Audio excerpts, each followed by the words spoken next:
CODAY SAYSO. Marcus Garvey inspires me to this day, yes indeed. And now I live in a building called the Garvey, and I live on a street right near Marcus Garvey Boulevard, which is one of the only streets in the whole country named after great Marcus Garvey. I grew up in this neighborhood. I've lived in Bed-Stuy all my life.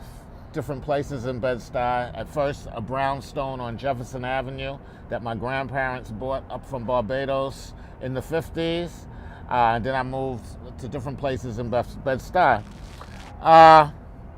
When I was younger, my mother had put me through that busing experiment. So I used to take the bus out to the white areas that have been, they're not as white as they used to be because there's been cross gentrification, but that's a whole nother story. But I used to be bused out to Bensonhurst. And I got a decent education. When I finished junior high school, I felt I was getting out of touch, even though I still lived in Bed-Stuy. I wanted to go to Boys and Girls High School, so I begged my mom, although most of the people from the school I was at didn't go to the high. I went to the high, so I got more grounded in the community, more so.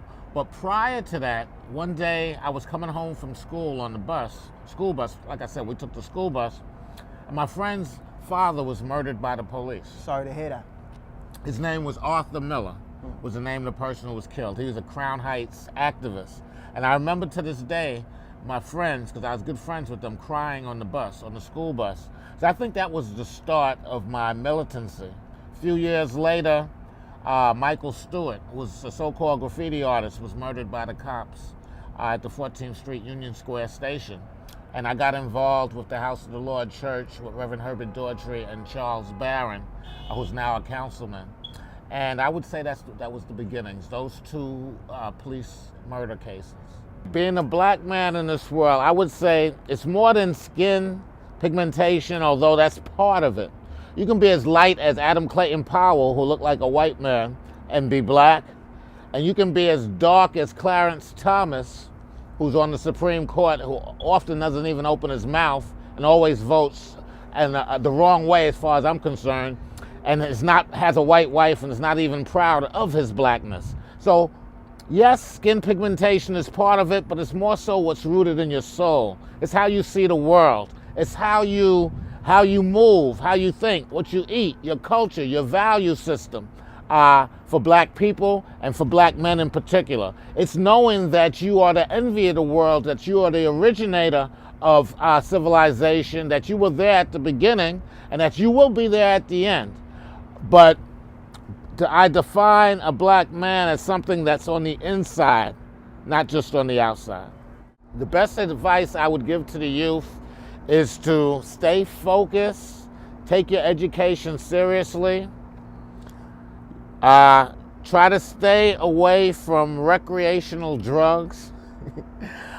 Although I have used recreational drugs, if I could advise folks, I would say try to stay away from it because it does slow you down, and stay focused on what you want to do. You know, like whatever it is that you want to do, especially at this point still in America, there's ways for you to get there. Find a mentor. Find someone that's doing what you see yourself doing in the future and try to model yourself after them, or to be an associate with them or friendly with them so that they can give you jewels so that you can get to where you want to go.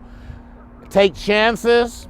You know, you may start off on one path and end off on another path, but you have to start on a path. You cannot stay still. It's good to start and make a mistake. It's better than not starting at all. So start, you might make a mistake, but you'll find your way. And once you know there's something that you wake up thinking about, wake up feeling a passion about, you know that's what it is. And if you can make some money out of it, out of this capitalist society that we live in, then that's a good thing. So that when you go to work or as you build your business, hopefully you won't get tired. You won't be drained because you'll be doing what you want to do. So the key is to study, learn, take your education seriously so that you'll have the skills and the potential to do whatever you want. Figure out what you want to do.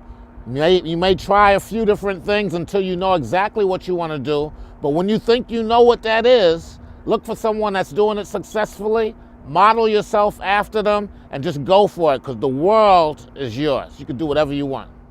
Kazembe is the name of a kingdom that used to exist in what is today Zambia, the country of Zambia, in southwestern, southern Africa. It's a kingdom that was wiped out during colonialism during the late 1800s.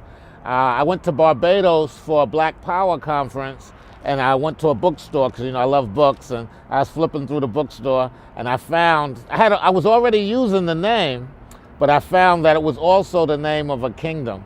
Prior to that, I had gotten the name out of an African name book. The young lady I was with at the time, we went through and we just settled on that name, and that has been my name. It's been over 15, 20 years. My goals and aspirations for the future, I want to build what I call pro-African policy as a part of CAD/CAN services. Pro-African policy would be an organization that is dedicated to getting United States of America to be as pro-Africa as possible in its foreign policy and its development aid. I'm a part of various organizations that are international in scope. I feel that living here in New York City, that our elected officials, our Congress people, have to be more assertive and aggressive for Africa. And when I say Africa, I mean the Caribbean also. I feel that they only deal with domestic issues and not so much international issues. Because of the internet, because of travel, people travel all around the world nowadays, and we have to think globally. And Marcus Garvey, my idol, was definitely a global thinker. So my objective, my goal, beyond having a bigger and better successful Universal Hip Hop Parade annually, is to build this pro-African purpose and really get the elected officials and others to think, to brainstorm and to strategize around ways that can encourage African development. Like, for example, recently the African Union decided that they wanted to have a tariff of 2% on all goods brought into Africa so that they could pay for their the African Union. They could finance themselves and not have to be dependent on the IMF or the World Bank or the West for resources, so they could be truly independent. The Trump administration came out against that, saying that would hinder free trade, as if all that he's doing via China and other places isn't hindering free trade. So he's double speaking there. But no one's focused on that. There's specific things. Africa isn't underdeveloped, and our people aren't suffering across the globe because we are inferior. It's because of policies, many of those policies emanating out of the United States. And so, being that I live in the United States, in New York City, where the United Nations is located, I want to focus more, along with some allies of mine, in trying to redirect America's foreign policy so that it can be pro-African. I had the privilege of meeting Tupac Shakur before he was murdered, and I would say he's my favorite rapper, actor, personality. I think that he had a wild side, but he had a real serious, committed side coming from his Black Panther mother. Tupac Shakur, he's my favorite rapper, he's my favorite artist. He's dead, so if I had to pick a living one, and I've moved past Stevie, so a living one would have to be Jay-Z. I keep it Bed-Stuy, so Jay-Z, he's my favorite.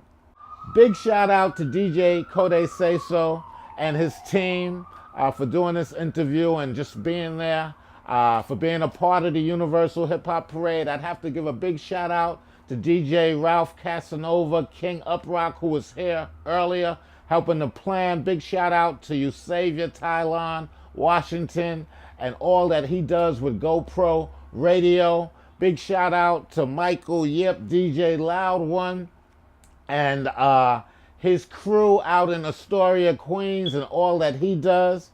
Got to give a shout out to my man Young, brother Zach. He's been leading the UHHP along with DJ Mike Hollywood, who's doing his thing for the UHHP. 500 Men, an organization that I'm a part of. Jefferson Avenue, St. Mark's Avenue, the whole Bed-Stuy Mafia. Big shout out to all of y'all and anybody that I left out. I can't leave out my good friend Modupe. She is the one who I share a lot of thoughts and time with. So big shout out to you, Modupe, and to the world. The world is yours. Go out there and get it.